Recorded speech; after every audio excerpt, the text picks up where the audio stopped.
Yes, and we're certainly well on our way to Wembley now, down the M40. We've had a change of plan. We were going down the A40, but we've switched routes now, so I hope the driver knows where it's going. Kevin Ratcliffe alongside me here, the Everton captain. The card score already underway. How are you getting on, Kevin? Not too good at the moment. No, Sharpie seems to be raking in all the morning. So. How does the mood of the party compare? Because you're on this route, what, just a few weeks ago? It's pretty much the same, really. You know, nothing's changed. Same sort of preparation as before. You know, and I think we're all sitting in the same seats actually. So you know, pretty much the same. How much has the Milk Cup final whetted the players' appetite now for success today? Well, we know how important it is to get there and do well for the fans, but they were saying that Liverpool were the favourites, and I think that there's no favourites in this game, because we proved that in the last time we played them at Wembley, so hopefully, you know, we got out with the right attitude today. Now, Andy Gray with me here at the moment. A day, Andy, I'm sure you've been looking forward to all your life. Yeah, all sort of 9 years of it, certainly, and especially since the lads got to the Milk Cup final, I've been looking forward to trying to get back again this year, and it's all worked out nicely. And some talk of perhaps a record today. You scored the winning goal at a Milk Cup final, and nobody scored one in both domestic cup finals. I hope so. I just like to see, it's nice to see the lads nice and relaxed, and they're all still sleeping at the back here. I must admit, there don't seem to be too many nerves around today, do Not there? at the moment, no. I mean, it's a nice relaxed squad, and only when Ratties gets on the TV, everybody starts to fall asleep, but apart from that, we're all right, you know, we're looking forward to it. And no, not really a card score going here. There's one going back there, and I've mucked up Kevin Ratcliffe by talking to him. He was thrown out while I was chatting. That's only the baby league back there, though. They play for 10p's and things like that. The real card school's down the front here with the big boys. But, we don't like to pull it out when the cameras are on. What do you see as the key areas of the match today, Andy? I think if our back four can hold their front four, then I think that's going to be the main key. I think if we play as well as we can, I think we're good enough to win the game. But you know, you can never tell in a final. But I think if our back four and can deal with their front four sufficiently, then I think that's going to give us a good springboard to go on and win the game from. You'll be playing up front with Graham Sharp today. How's the combination shaping up now, do you think? Well, it's been on and off all season, but the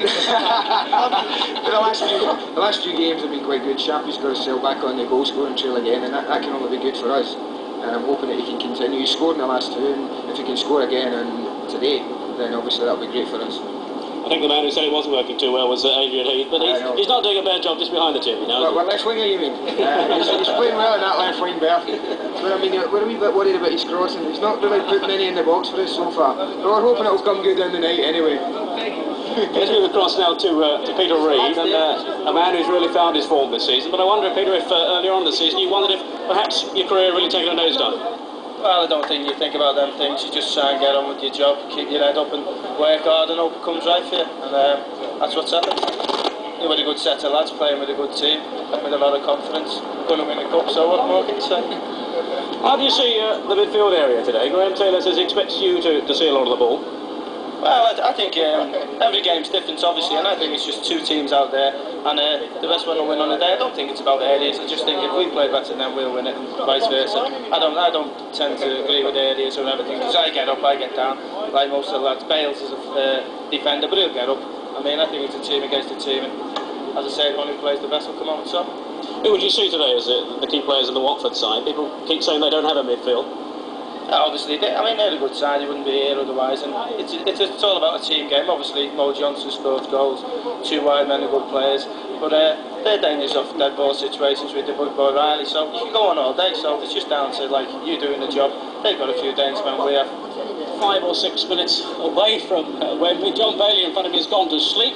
So has Adrian Heath, just as I'm going to talk to him.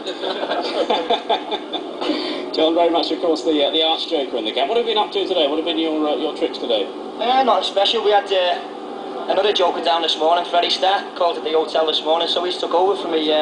We were all hanging out the windows of the rooms this morning, enjoying Freddie Starr doing his bits and pieces, so I took second fiddle today. He'll be alright. Howard Kennel was a bit worried that you might not be in the right mood, you might not be concentrating today. You're more worried about the jokes of the jokes. I'm sure that's not really the case. I'm definitely in the right mood. That's my way of bringing out my own tension anyway. You know, my mind's on the game without a doubt, but you know, other people showing theirs, I show it my own way, and Clubby's just that's changed over helping the lads out. Clubby's turned over, I think. And this is my own way. And we're nearly on our way to Wembley now. Howard Kendall's with me, the manager. We've seen quite a few Everton fans en route and waving you along. I think this is what everybody's been looking forward to, really, just seeing the fans when you're nearing Wembley and actually getting out there and letting the fans see you.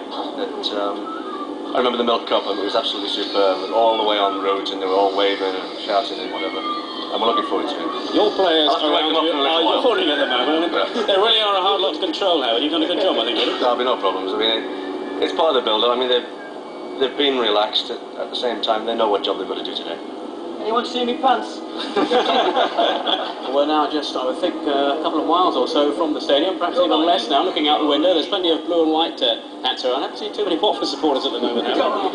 It was very similar at the Milk Cup, actually. We couldn't see many red and white either. But no, they'll have their... I mean, our fans are really looking forward to it, and I'm sure that they've seen it as the first opportunity since 1968 to win the FA Cup.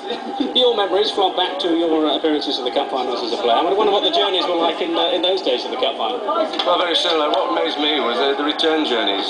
You know, I haven't been on the successful side yet in the FA Cup. You know, what we're doing now is looking forward to today and hope it's successful. Chapel, they want to hitch a lift. Are we going to need a room on the coach? I mean, look, I mean, the players have really got a very close affection with the fans, and I think that more than anything, they'll want to do it for them today.